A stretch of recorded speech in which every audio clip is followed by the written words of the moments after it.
24 की शुरुआत हो चुकी है। सभी राजनीतिक दलों की तरफ से आगामी लोकसभा चुनाव को लेकर अपनी अपनी तैयारियां की जा रही हैं।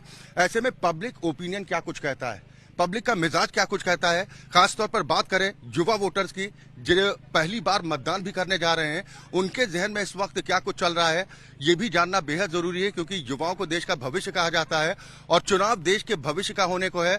ऐसे में आज हम आ पहुंचे हैं रोहतक, जहां पर हमारे साथ मौजूद है तमाम युवा, जिनसे हम ये जानने की कोशिश करेंगे कि आखिर इस बार के लोकसभा चुनाव में उनका मन क्या कुछ कहता है। तमाम ये युवा छात्र छात्राएं हमारे साथ मौजूद हैं।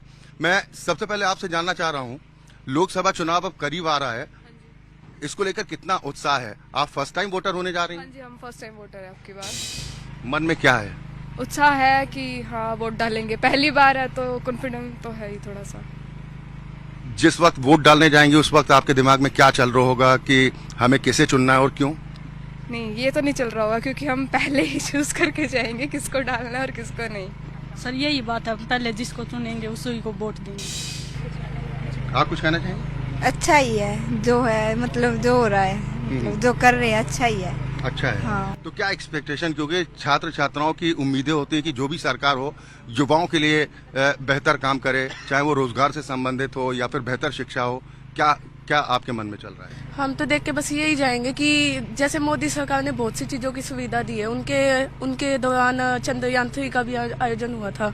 इसी आधार पे हम मोदी सरकार को वोट दे सकते हैं, या फिर इसके आगे जब हम फर्स्ट टाइम वोट देने जाएंगे उसके बाद तभी देख के बताएंगे। आपके मन में क्या चल रहा है? सबसे पहले बात यह है कि हम सभी जो 18 साल से ऊपर के हो चुके हैं और हम सभी पहली बार वोट देंगे, इस उमंग में लेकर बहुत खुशी है कि हम पहली बार वोट दें। हम अपनी मर्जी से किसी को चुनना चाहेंगे कि हमारा देश का नया प्रधानमंत्री हो, मुख्यमंत्री हो, कोई भी हो, वो हमारे वोट से ही बनेगा। तो हम ये चाहते हैं कि जैसे मोदी ने हमारे देश के लिए अच्छा काम किया, दीपेंद्र हुड्डा जी ने हमारे देश के लिए अच्छा काम किया, तो ये आगे भी हमारे लिए कहते हैं। लड़कियों के लिए बसों की सुविधा अब भी है, तो आगे भी ऐसे और आने वाले टाइम में भी रहे। आने जाने में कोई दिक्कत नहीं होती, कॉलेज में जा रहे हैं, हर टीचर टाइम पे आता है, तो मतलब कॉलेज में कैंटीन भी है, मतलब सारी सुविधाएं होनी चाहिए। पढ़ाई में कितना परिवर्तन आपको दिखाई दे रहा है? शिक्षा व्यवस्था में कोई बदलाव महसूस करते हैं? हाँ जी सर, ये शिक्षा में मतलब स्कूल की पढ़ाई अगर बात की जाए तो स्कूल की और कॉलेज के में बहुत डिफरेंट होता है। कॉलेज में क्या डिसिप्लिन में रहना पड़ता है, और कॉलेज में आने के बाद अपनी अपनी वो होती है। कॉलेज में आओ, टीचर को क्या पता कि कौन कॉलेज आया कौन नहीं आया, क्लास लगाई या नहीं लगाई है, वो बच्चे पे डिपेंड करता है कि तुझे क्या करना है। अगर बच्चे चाहते हैं कि तुझे हाँ पढ़ना है, तो अगर वो चाहेगा तो ही वो अच्छा शिक्षा मिल पाएगा उसे, वरना आवारपंथी तो सभी करते हैं। चले बिल्कुल, यानी कि देखिए युवाओं के मन में खुशी इस बात को लेकर कि फर्स्ट टाइम वोटर वो हैं और उन्हें पहली बार मताधिकार का इस्तेमाल करने का अवसर मिलेगा। हालांकि उनके जहन में क्या चल रहा होगा जिस वक्त वो वोट डालने के लिए पहुंचेंगे, जब आप पहुंचेंगे पोलिंग बूथ पर, तो उस समय आपके दिमाग में क्या चल रहा होगा कि आप वोट डाल रहे हैं, क्यों डाल रहे हैं और किसको डालना चाहते हैं वोट? सर सबसे पहले तो आप सबको नमस्कार। लोकतंत्र का बहुत बड़ा त्यौहार है, हमारे लोकसभा इलेक्शंस आ रहे हैं, उसके बाद हरियाणा में विधानसभा चुनाव होने वाले हैं, तो मैं पहली बार वोट दे रहा हूँ। पहली बार मैं लोकसभा में वोट दूंगा, क्योंकि सरपंच वाले वोट हमारे हुए थे तो मैंने वोट दिया था और मेरे दोनों कैंडिडेट हार गए थे जिनको वोट दिया था। तो अब की बार मैं चाहूंगा कि मेरे जीते। तो जब वोटिंग बूथ पे हम पहुंचेंगे तो यही सोचूंगा सर कि देश के लिए जो अच्छा हो उसको मैं वोट दूं, मेरे लिए जो अच्छा करे, रोजगार के अवसर लेके आए, देश में बदलाव लेके आए, उसको सोचकर मैं वोट दूंगा सर। आप क्या करेंगे? मैं सर जो अच्छे काम करेगा और हमारे लिए अच्छी व्यवस्था करेगा खान पीन की और सड़कों का निर्माण करवाएगा, और मैं तो यही कहना चाहूँगा, मोदी सरकार को ही वोट देना चाहूँगा। मौजूदा सरकार के कामकाज से आप खुश हैं? हाँ सर, मौजूदा कामकाज सरकार से खुश हम। कौन सी ऐसी योजना मोदी सरकार की है जो सबसे ज्यादा आपको लुभा रही है? सर एक तो जो ये है सड़क योजना है जो ये नवी गडकरी जी ने की है, जाल बिछाया जो पूरे इंडिया के अंदर रोडों का, इससे भी हम बहुत खुश हैं, क्योंकि इसके तहत भी नए नए टोल टैक्स लगेंगे और हमें भी रोजगार मिलेगा इसके तहत। चलिए, यानी कि देखिए युवाओं के मन में ये तमाम बातें हैं। हालांकि राजनीति में इंटरेस्ट थोड़ा कम होता है इस उम्र में, लेकिन जैसे जैसे परिपक्वता आगे बढ़ती है उसके बाद उन्हें भी पता चलता है कि पॉलिटिक्स में अगर हम किसी को चुन रहे हैं तो क्यों चुन रहे हैं, किसी पार्टी को पसंद करते हैं तो क्यों करते हैं और उसके पीछे की मंशा क्या होती है। आप क्या कहना चाहेंगे कि जब वोट डालने जाएंगे तो क्या कुछ आपके मन में चल रहा होगा, या कोई ऐसी चीज जो आप चाहते हैं कि जो नई सरकार बने वो इस समस्या को दूर करे? सरकार के हिसाब से हमसे यही उम्मीद रखते हैं कि शिक्षा में और ज़्यादा परिवर्तन आए। पहले के मुताबिक बहुत मतलब होते पहले क्या थी कि शिक्षा में इम्प्रूवमेंट बहुत कम था। इम्प्रूवमेंट के अब बहुत ज़्यादा हुआ है। पहले होता था कि कोई कैसे भी कहीं से भी जुगाड़ वगैरह करके अपना कर लेता था कुछ भी बिजनेस जॉब वगैरह, लेकिन अब के टाइम में ऐसा हो गया जो बंदा मेहनत करता है या फिर जो उसके लिए योग्य होता है वो ही होता है। रोहतक में शिक्षा व्यवस्था की क्या स्थिति आपको लगती है? पहले से बेहतर हुई है, कमी है क्या? नहीं, पहले से बहुत ज़्यादा इम्प्रूवमेंट हुई है। इम्प्रूवमेंट है। हाँ, और भी कुछ समस्याएं आप लोगों के सामने आती हूँ? नहीं, अभी तक तो कुछ नहीं आई है। जो समस्या आती है वो हमारे टीचर्स वगैरह हमें बता देते हैं। आप क्या कहना चाहेंगे? सर मेरा कहना तो यही है कि हमें वोट डालने समय धर्म, जाति या आदि को नहीं देखना चाहिए। हमें जब वोट डाले तो हमें देखना चाहिए कि वह सरकार हमारे लिए क्या करेगी, हमारे बच्चों के लिए क्या करेगी, हमारी शिक्षा के लिए, हमारे रोड सड़क सुरक्षा, या महिला कभी रोड से जा रही है उसकी सुरक्षा के लिए क्या करेगी। परंतु आज देखा जाए रोजगार के मामले हरियाणा पूरे देश में सबसे ज़्यादा बेरोजगार है। 37% युवा हरियाणा में बेरोजगार है। अभी मैं किसी भी भाई से पूछ लूँ आप क्या रोजगार करते हो, सभी बेरोजगार हैं। और शिक्षा की कहें तो सर शिक्षा में स्कूलों में तो सर शिक्षा आजकल अभी बोर्ड परीक्षा चली हुई है, आप देखोगे सर 90% बच्चे ना चीटिंग के भरोसे जाते हैं। केवल 10% जो बच्चे वो पढ़ के जाते हैं। उन 90% के कारण 10% का भी भविष्य खराब होता है। ये जो पेपर लीक की समस्याएं आजकल बढ़ी हैं, ये आपको लगता है कि इस पर ज्यादा गंभीरता से काम होना चाहिए क्योंकि भविष्य के साथ खिलवाड़ है? पेपर लीक की जो समस्या है, अभी यूपी पुलिस में पेपर लीक हुआ है, उसके कारण मैं पेपर देने गया, मैंने तैयारी की। अब सर वो 1 साल बाद फिर डेट टेक दी और रख दी उन्होंने। अब सर बच्चा क्या करे, उसके एज भी निकल जाती है, वो क्या करे। अगर मान लो कोई महिला है तो उसके घर के वाले अलाउड नहीं करते हैं बार बार उसको बाहर जाने के लिए। और यूपी सर आपको पता भी है, यूपी जो है सुरक्षा के मामले में बहुत अच्छा नहीं माना जाता है। हरियाणा में भी, और हरियाणा में भी आजकल बदमाशों का बहुत ज्यादा वो चल चुका है। और मेरा तो ये कहना सर वोट डालो तो अपना ये देखो भाई वो हमारी सुरक्षा और हमारे रोजगार के लिए क्या कर सकती है सरकार। चलिए देखिए, ये युवाओं के मन की बात है जो ये कह रहे हैं कि शिक्षा व्यवस्था बेहतर होनी चाहिए और युवाओं को अवसर मिलने चाहिए। बेरोजगारी एक समस्या है, महंगाई को लेकर भी कुछ छात्रों की तरफ से कहा जाता है कि महंगाई पर भी काबू करने की जरूरत है। हालांकि कई छात्र ऐसे भी हैं जो मौजूदा सरकार के कार्यकाल से खुश भी दिखाई दे रहे हैं। हालांकि उनका कहना है कि कुछ चीजें हैं जिन कमियों को दूर किया जाना बेहद जरूरी है। कुछ और भी छात्र हैं, हम उनसे भी बातचीत करने की कोशिश करेंगे क्योंकि युवाओं के मन की बात जानना बेहद जरूरी है। क्योंकि देश का भविष्य अगर युवाओं को कहा जाता है तो इस बार का चुनाव देश के भविष्य का ही है। मेरे साथ कुछ छात्राएं और भी हैं, आप क्या कहना चाहेंगी? इस बार आप वोट डालने जाएंगी पहली बार? यस सर, मैं बीजेपी को ही चुनूंगी। क्यों, ऐसा क्यों? क्योंकि सर उनकी वजह से हमारे जो मतलब संबंध अच्छे बन रहे हैं बाहर के देशों के साथ, विदेशी संबंध बहुत अच्छे हैं। पहले ऐसा नहीं था, पहले लोग हम पे मतलब हमला करना चाहते थे। मतलब पहले के लोग हमें गलत समझते थे कि अभी अभी आज़ाद हुए, कुछ जानते नहीं है, कुछ समझते नहीं है। पर आज है कि भारत की भी एक अपनी पहचान है बाहर के देश। यानी विदेश नीति आपको लग रहा है कि बहुत बेहतर काम कर रही है? नहीं तो पहले ऐसा नहीं था, पहले कोई नहीं जानता था भारत को, इसलिए अब सब जानते हैं भारत क्या है। हमारे मंदिरों को किसको आप देश का प्रधानमंत्री बनते देखना चाहते हैं? नरेंद्र मोदी। आप क्या कहेंगे? नरेंद्र मोदी ठीक है हमारे लिए। आपके मन में बीजेपी से। क्यों नरेंद्र मोदी क्यों? बहुत सारे काम किए हैं सर हमारे लिए, बहुत अच्छे अच्छे काम किए हैं। जैसे आप G20 को ही देख लीजिए, अब राम मंदिर का निर्माण है और हम कह सकते हैं कि 370 धारा जो थी वो भी हटाई गई है। हमारे लिए तो कानून बनाए गए हैं सभी। बस उत्साह है कि हाँ वोट डालेंगे, पहली बार है तो कॉन्फिडेंस तो है ही। उनके दौरान चंद्रयान 3 का भी आयोजन हुआ था। जब वोटिंग बूथ पे हम पहुंचेंगे तो यही सोचूंगा सर कि देश के लिए जो अच्छा हो उसको मैं वोट दूं। काम हुए हैं जिनको लेकर वो सेटिस्फाइड तो हैं, लेकिन और भी बहुत कमियां हैं जिनको दूर किए जाने की बेहद जरूरत है। और खास तौर पर बेरोजगारी एक बड़ी समस्या है और बेरोजगारी को लेकर कहा जाता है कि बेरोजगारी अगर दूर होती है जिस देश की तो समझ लीजिए वो देश तरक्की की राह पर तेज गति के साथ चल रहा है। लेकिन आज के वक्त में प्रधानमंत्री नरेंद्र मोदी खुद कहते हैं कि आत्मनिर्भर भारत की बात करते हैं। अब देश में सभी को तो नौकरियां दी नहीं जा सकती। आत्मनिर्भर बनने के लिए जो सरकार की तरफ से स्कीम्स चलाई जा रही हैं, क्या आपको लग रहा है कि वो सही है? हाँ जी सही है, क्योंकि एम्प्लॉयमेंट हमारे लिए ज़रूरी है। बेरोज़गारी बहुत है हमारे देश में, तो रोज़गार तो सबको ही चाहिए, ये तो सबका ही नीड है, तो ये ज़रूरी भी है और एक होना भी चाहिए। लेकिन सरकारी नौकरी सभी को तो दी नहीं जा सकती। सरकारी नहीं तो हमें सरकारी नहीं मिल सकती सभी को, आई एग्री, बट इतना तो हो के लिए प्राइवेट सेक्टर में इतनी अपॉर्चुनिटी हो हमारे पास कि हम आगे मूव ऑन कर सकें। जो मौके भी दिए जा रहे हैं, खासतौर पर जैसे मुद्रा योजना की बात होती है और मोदी सरकार की तरफ से दावा किया जाता है कि हम युवाओं को आत्मनिर्भर बनाने की दिशा में आगे बढ़ रहे हैं।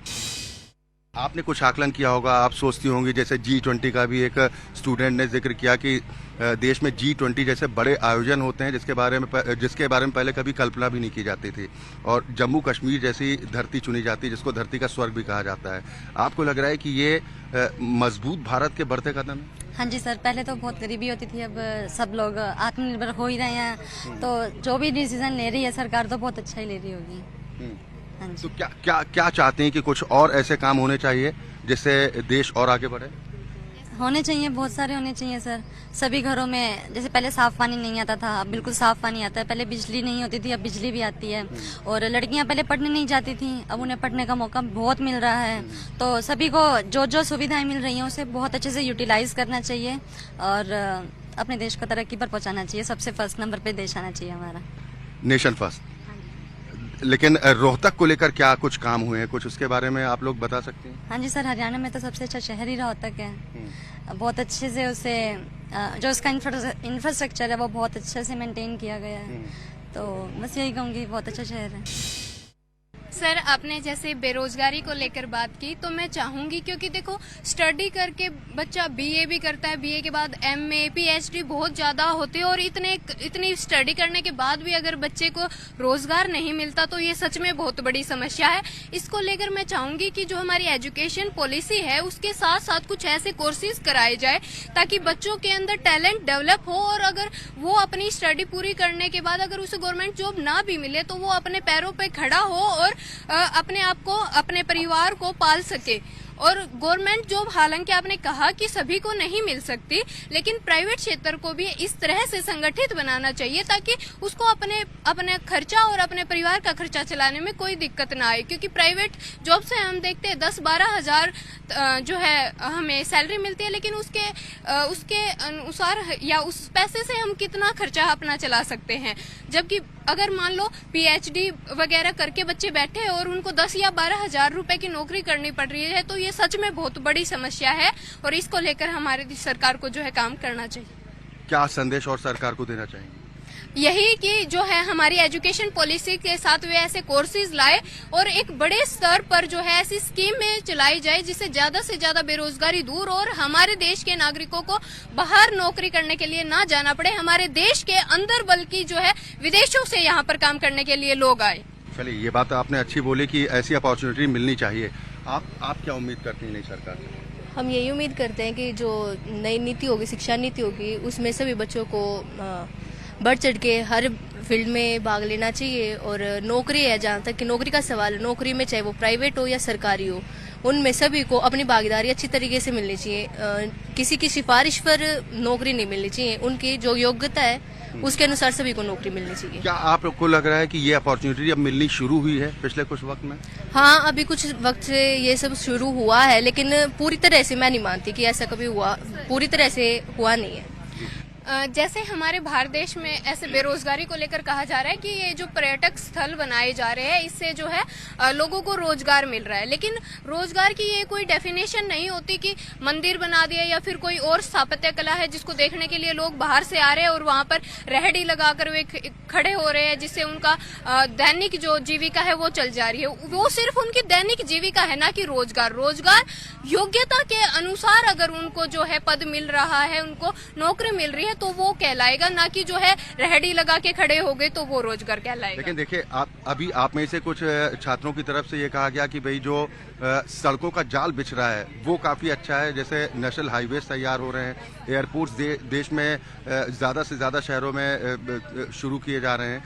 जैसे आपने पर्यटन को लेकर कहा कि पर्यटन ठीक है, धार्मिक स्थलों का पुनरुद्धार होना चाहिए और पर्यटन की वहाँ पर सुविधाएं बढ़नी चाहिए, लेकिन जैसा अयोध्या में अगर एयरपोर्ट बनेगा, तो उसमें जॉब अपॉर्चुनिटीज तो मिलेगी। sir. जिसकी जैसी हाँ, काबिलियत ऐसे उसको वैसा यही काम। मैं कहना चाह रही मेडिकल थी, कॉलेज अगर बन रहे हैं तो वहाँ पर भी पर्यटक स्थलों में भी फर्क यही मैंने बताया ना, अगर एयरपोर्ट्स वगैरह है जहाँ पर अच्छी जॉब मिल रही है युवाओं को तो वो तो अच्छा है, लेकिन ऐसे ही जैसे मंदिर है, लेकिन मंदिर के आसपास अगर वो रेहड़ियां लगाकर खड़े हो रहे तो वो रोजगार में काउंट नहीं हम करेंगे। आप क्या कहना चाहेंगे? सर यही है, जो बेरोजगारी है उसको देखना चाहिए।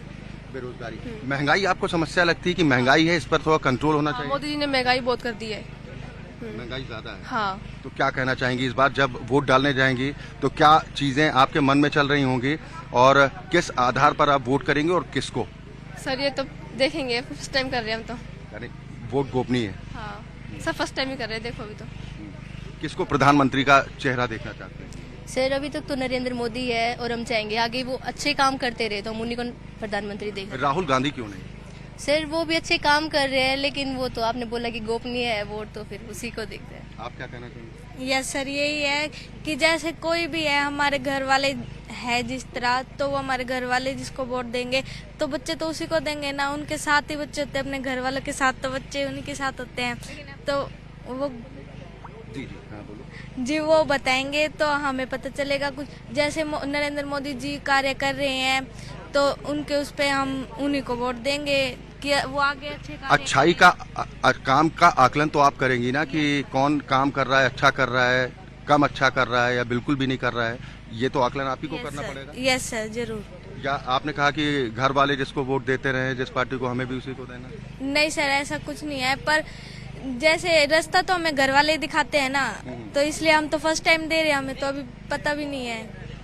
चलिए देखिए, तमाम ये छात्र छात्राएं हैं जो पहली बार पोलिंग बूथ पर पहुंचेंगे, अपनी वोट की ताकत का इस्तेमाल करेंगे और तमाम सवाल इन लोगों के जहन में भी चल रहे हैं कि जब वो पोलिंग बूथ पर पहुंचेंगे तो वो कौन कौन सी चीजें हैं वोट डालते समय वो उनके जहन में चलेंगी।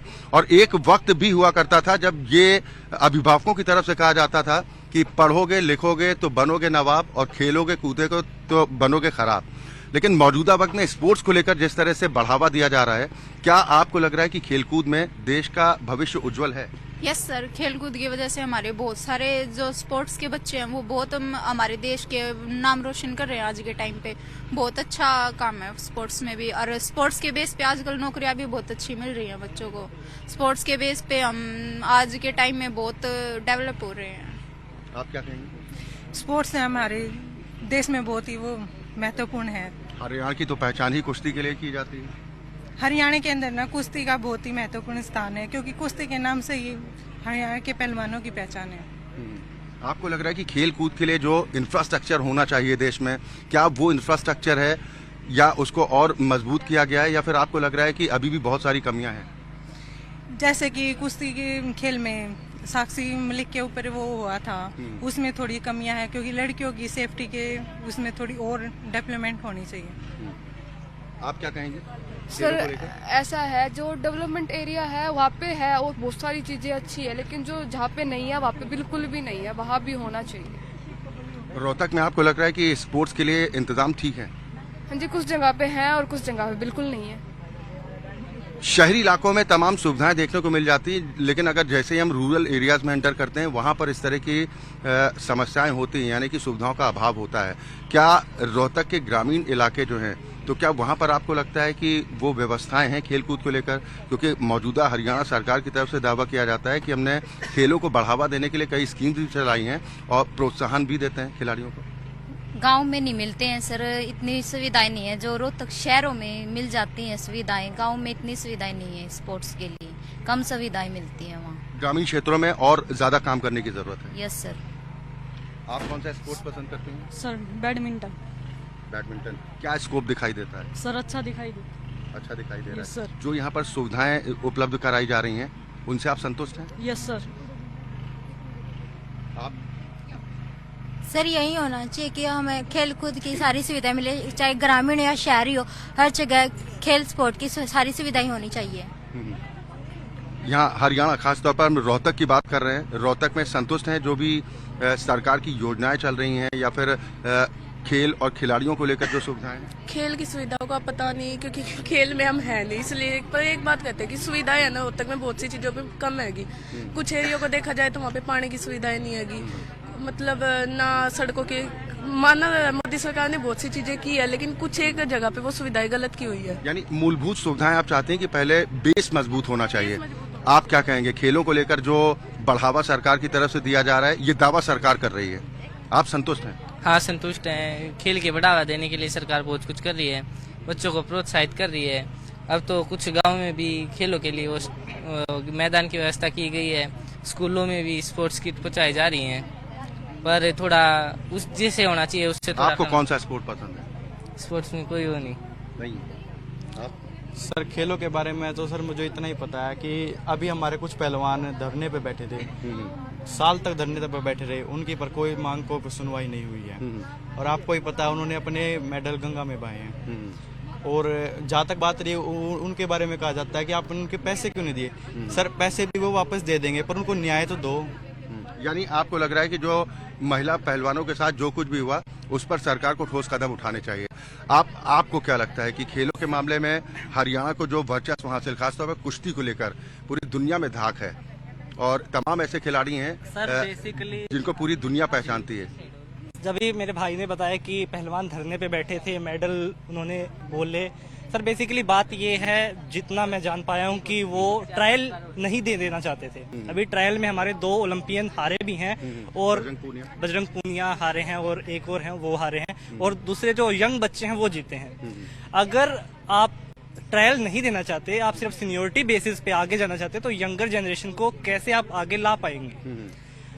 जो महिला पहलवानों की बात है उसके लिए बिल्कुल सरकार को कदम उठाने चाहिए थे। सरकार उसमें नाकाम रही, सरकार नहीं कर पाई। वैसे सरकार ने बाद में जो बर्खास्त भी की, उन पे केस चल रहा है।